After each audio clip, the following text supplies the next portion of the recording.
Welcome to Grassroot, Ohio.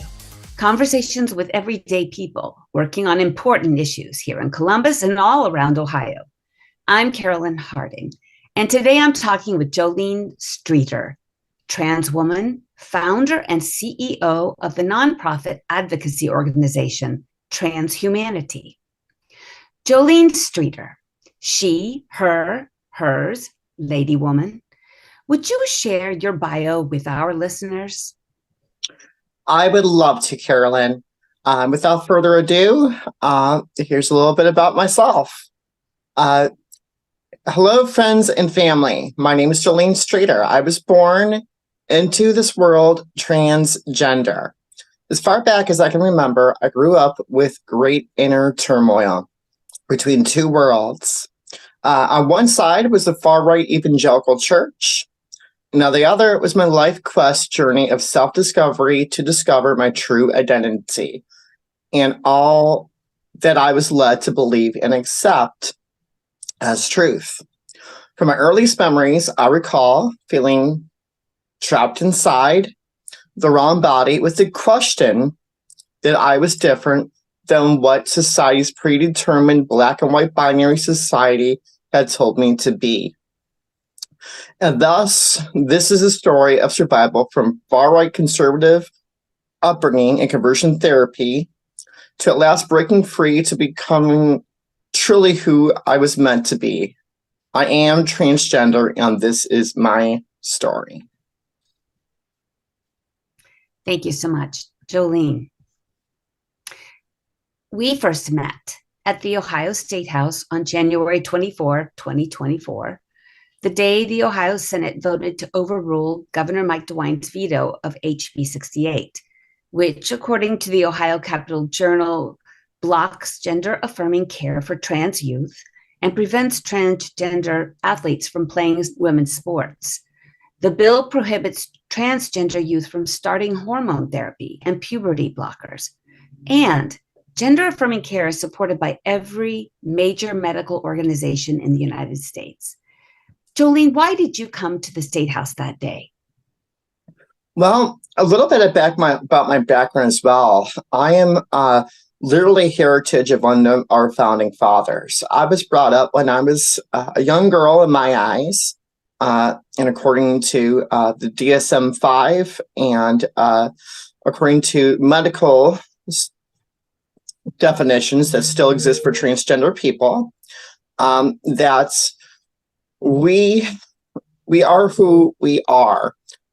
Furthermore, let me elaborate. When I was a child, I was brought up with the Declaration of Independence. I was also brought up with the Constitution, the preamble. And I was informed that all people are worthy of liberty, freedom, and justice for all of us, not just a select few. Of course, in my story, which we will elaborate on, I didn't always feel that way, but it has taken me a very difficult and trying journey to get to where I am at today. And without further ado, I have gone from detransitioning to retransitioning to come to the understanding that you are who you are. And literally, as I just stated, all people are worthy of freedom, liberty, and justice. That's the America that I was brought up in. And that's what brought me to the State House on that day. What is your take? You are a young adult now, but what is your take on HB 68 and how it will impact young people and their families?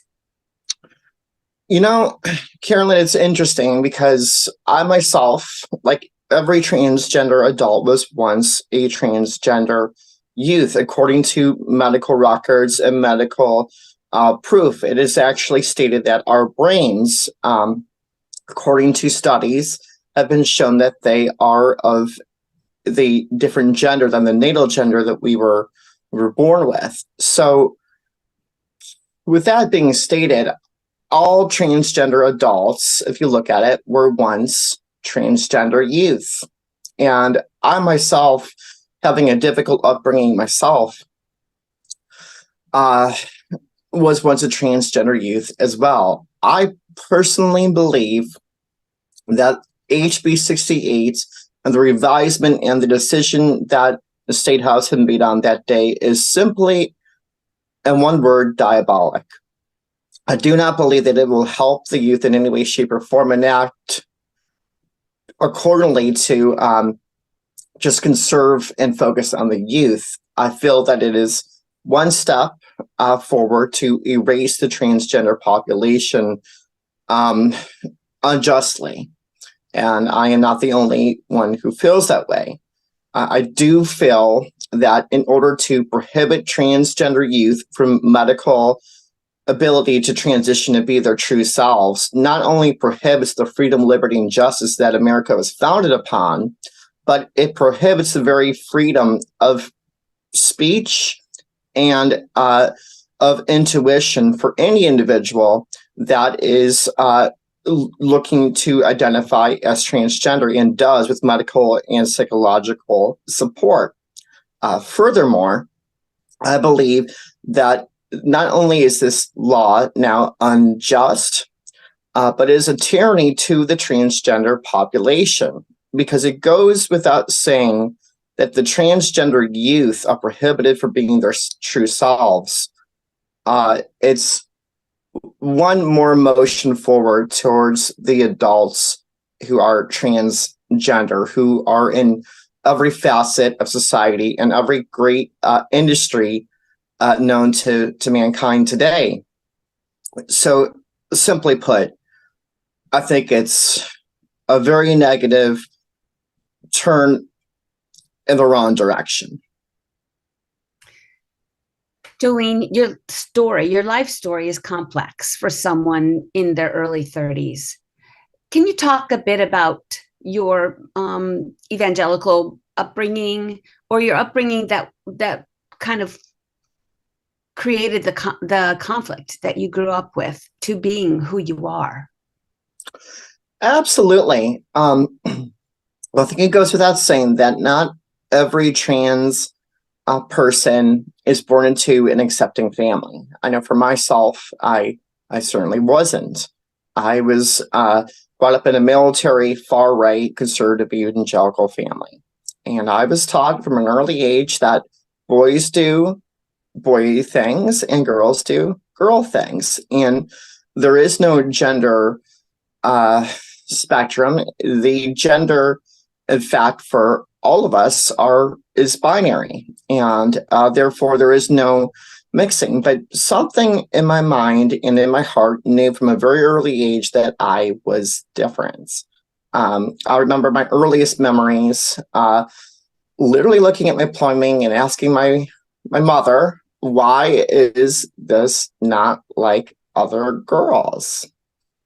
Because as we know from early age, generally the activity of playing doctor is a thing sometimes for children. And for myself, I literally wanted to know why my plumbing was different. And I was told, well, this is the way that God has created you, and you cannot be anything other than who he has designed you to be. That was a very difficult burden for me to bear at that time.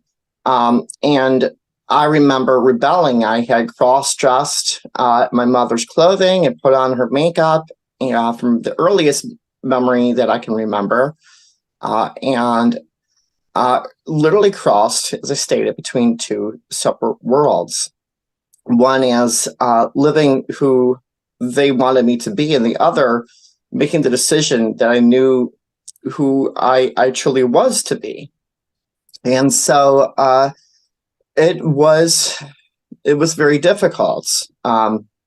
Might I state on a side note that I'm not the only one who has a similar story, but in my particular pathway of my journey, it was very difficult to play a double life, so to say, and tell the line. So in my early years, I made sure that I found rough and tumble boys to almost amount for the strength and the masculinity that I did not feel that I had, and knew that I was different. And it was a very difficult upbringing. I was often mocked. I was often a recluse. I was never picked for popularity or any of the games, or picked for gym class. I would find ways to get out of that. When it came time for shower time in the boys' locker room, I was never there. Found a way to get out of it every time. And I just remember at the end of high school, I just made a determination to myself that I was literally going to find the truth about myself and do what I had to do to be comfortable in my own body. How did you find that truth? And how old were you when you transitioned the first time? I was about 18 years old when I transitioned the first time. I remember going to Lorain County Community College here in Northeast Ohio. And at the time, there was not a whole lot of literature for trans people. Everything that's been built today, from the literature and the books to social media to websites, all of that had not been invented yet.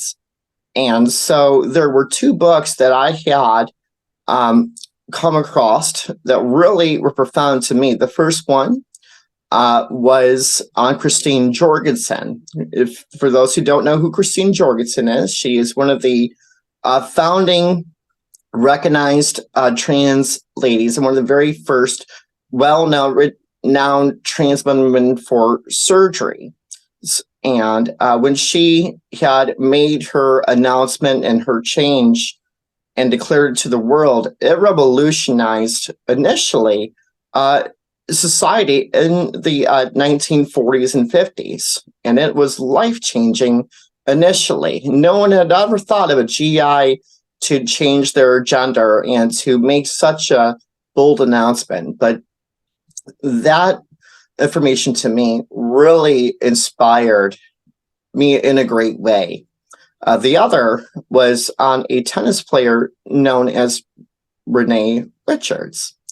Renee Richards, for those who don't know, she was a very famous tennis player, trans woman as well, and got recognition for being a woman's sports as a trans woman. And at the time, there was nothing done about it. It was a revolutionary change to the sports industry as a whole. And so coming across those books, and, you know, they say knowledge is power. For myself, I found power to really come to the understanding that I can make the change to be who I am as well. I always knew within myself that I was feminine, and that I knew somewhere there's an inward knowing that I was a girl. And so I came to the conclusion that I was going to get help, and made the decision to do so.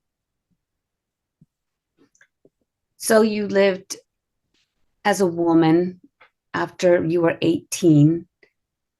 Correct. And then in your history, you talk about going into conversion therapy. Talk about that transition, how that happened, and what that experience was like. Well, certainly, yes. When I was 16, I really began to look into cross-dressing myself and was kind of living a double life. At nighttime, I was dressing and living as a girl, and at daytime, I was another persona to my family and everyone else. With that information, I then coming across when I was 18 on information regarding two major trans icons, I made the decision to first thing bring it to my folks. and have them look at the information and say, see here, Mom and Dad, I am different, and I really am your daughter, and here's proof that can validate my existence. At the time, that was strongly condemned. I remember my father literally flipping the books out of my hands and stating that no son of mine is going to be this way. And furthermore, I was met with going to therapy, being institutionalized, and even being homeless in the streets of Cleveland, where many of my transgender sister and brothers have made that venture as well. From there, I remember I made a distinct direction to try to return home, and that was made with an ultimatum. The ultimatum that I was made and met with was that I had to attend conversion therapy in the heart of the Bible Belt in order to return back home.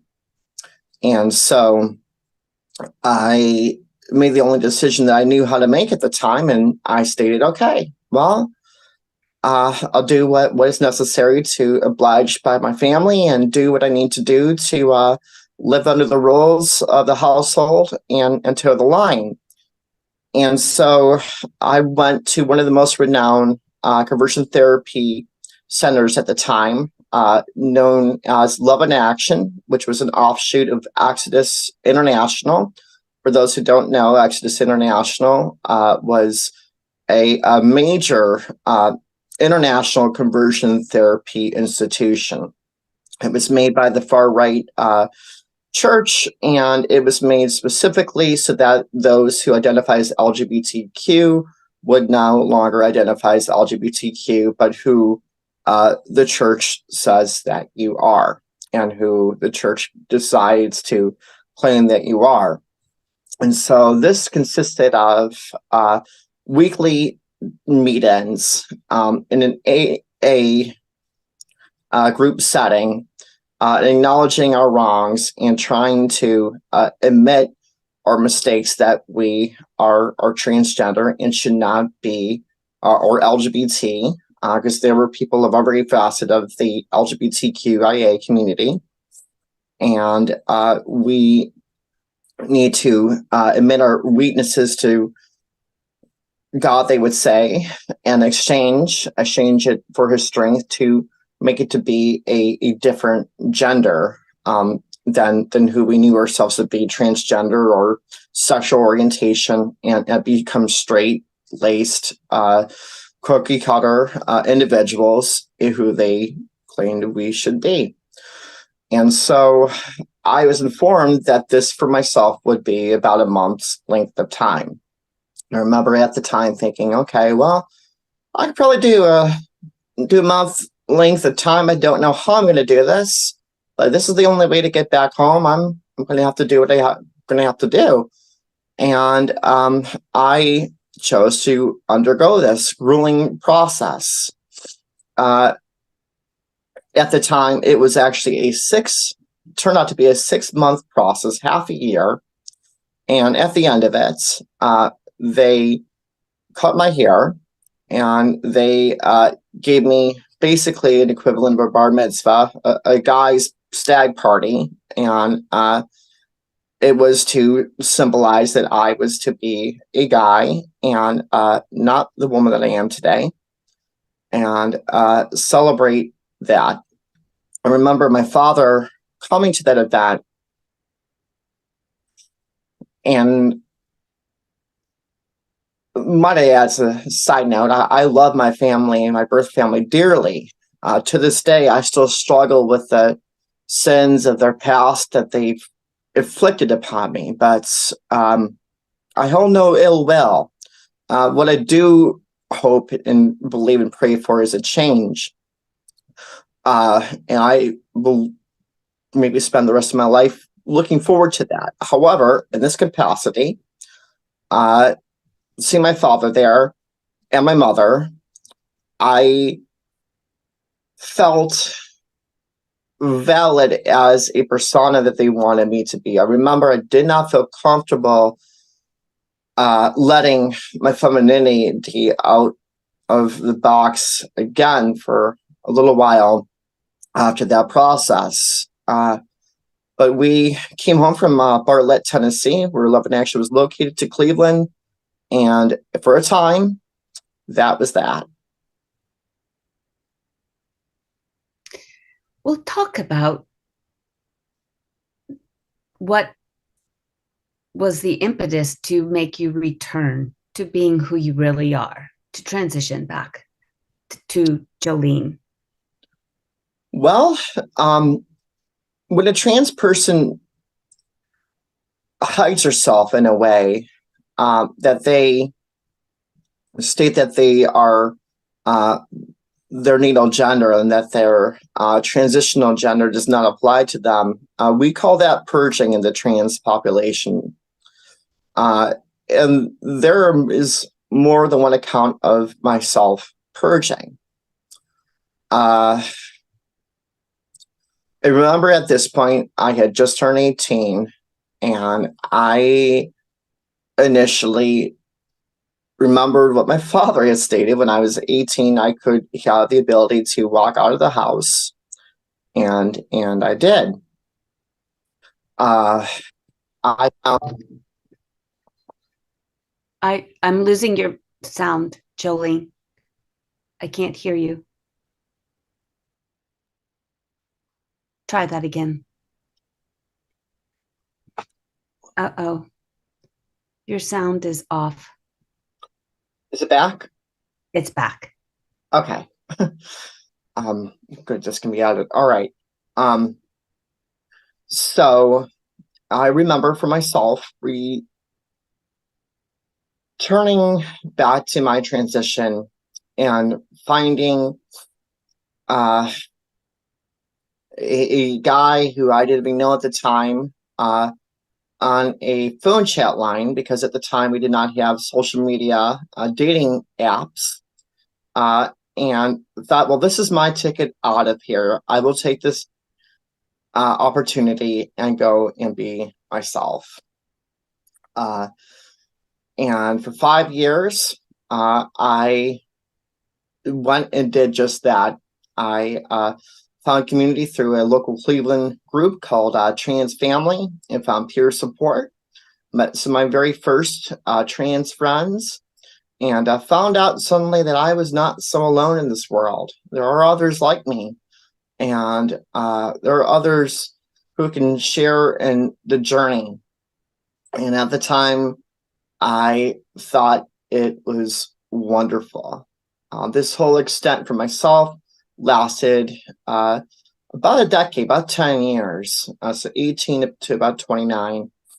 And I remember it certainly had its highs and lows, but I was grateful for the journey, grateful for the experience. I still am, because ultimately, as the woman that I am today, the director of TransHumanity, I know without a shadow of a doubt that this is who I am. And looking back, I do not regret a single step forward in myself that I made to be myself. But I think a very simple way to put it, when you are finally free from bondage, there is a liberty and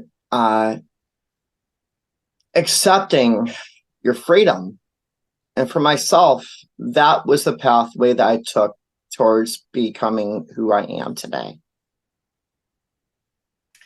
Let's talk about your nonprofit, TransHumanity. Talk about what you do with that organization. Absolutely. Well, TransHumanity, first of all, can be found on our website, which is transhumanity.wixsite.com. At the time, we're working on a public domain. But as being the CEO and director of TransHumanity, I have made a decision to publicly state that no longer is a transgender, a gender variant society alone, but we are a community that is out and proud to be ourselves and are affirmed in ourselves, and are here to support one another. We live by the slogan, united we stand, divided we fall. And our hope is that together we can make and pave the way to a brighter future. We provide counseling resources. We have a transgender boutique known as TransHumanity Boutique for transgender and gender variant clothing. We have also those of us, some of us who go out to different institutions like I had on HB 68 to go and be present there or to speak. We try to find homes for those in locations that are no longer legal to be transgender. So we find homes for those. We provide shelter. Even with my own home, I've opened my own home, my chosen mother and I, to transgender individuals who are in need of assistance and help. Any resources as far as gender confirmation surgery to elective surgeries and resources we provide.